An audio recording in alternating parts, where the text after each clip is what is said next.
Welcome back to Passionately Catholic. We are today wrapping up our series kind of looking at being financially stable, okay? And we're using Dave Ramsey's baby steps. Now, again, I'm not an affiliate for Dave Ramsey at all. I don't make any money sharing this with you. I found these useful, and I'm not a financial planner either, okay?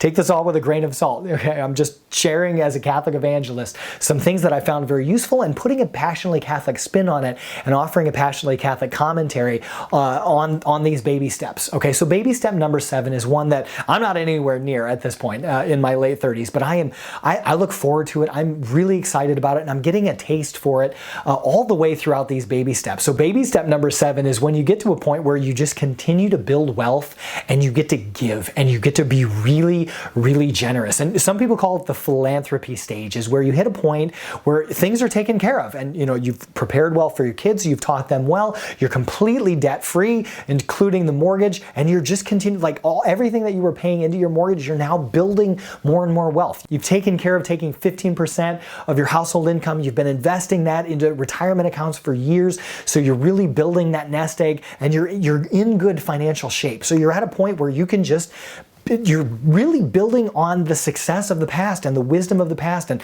praying to God and living a simpler life. And God, how do you want me to use the wealth and resources of my life? Okay, and all that you've given me, how do you want me to share these blessings? You're at a point at this point where you're just building wealth and you can be ridiculously, ridiculously generous. So this puts you in a position where, and again, I want to touch on this as well, is Dave Ramsey talks about giving 10%. Okay, he's an evangelical Christian, so 10% is really important to him coming from his perspective. Okay, as Catholics, we don't put a percentage number on it. There's nothing in the catechism that says Catholics have to give a certain amount of percent of your income, but being generous is really, really key. Catholicism does talk about giving about half to church and half to charity of whatever financial contribution you're giving. I've heard numbers that Catholics nationally in the United States might give about 1% of their income, which is I mean, imagine what Catholic institutions in the church could do if Catholics were giving higher, like say 5% of gross, like right off the top. If a Catholic is making $100,000,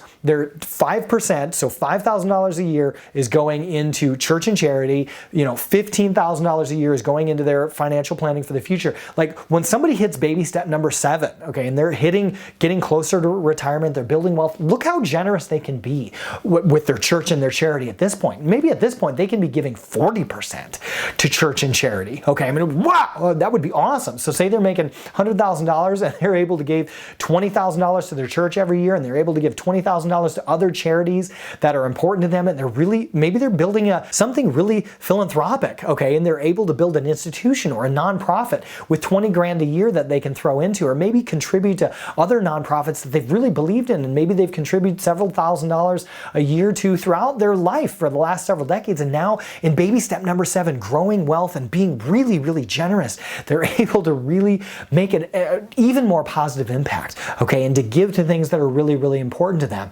It just makes my heart feel so excited to get to that point that I know that I'm taken care of, I've taken care of my family, I've been taking care of church and charity, but now I'm in a point where God is blessing me and I have fewer financial obligations. Maybe my kids are all grown up and I'm able to really do some incredible things with the wealth and resources. And the sacrifices that I've made in the past, and being frugal and careful with my money and praying to God about how to use money throughout my entire life, I've gotten to a point where now there are so many fruits and benefits from that I can make an even bigger, more powerful, positive impact in the lives of others. So the idea of baby step number 7 just makes me super excited to tackle these earlier baby steps and be financially smart. So I hope that this series has been beneficial for you. If you want more from Passionately Catholic, be sure to subscribe and click that bell icon so that YouTube has to tell you every time we post a new video. Especially a big thank you out to all of our patrons who make Passionately Catholic possible. If you'd consider joining our group of patrons, check us out on Patreon and see the gifts and benefits that you can have to being a member and being part of our Passionately Catholic team and supporting what we do here at Passionately Catholic now and into the future, keeping us going and growing. May God ridiculously and abundantly bless you in this life and especially beyond in heaven. And I look forward to being in touch again very soon.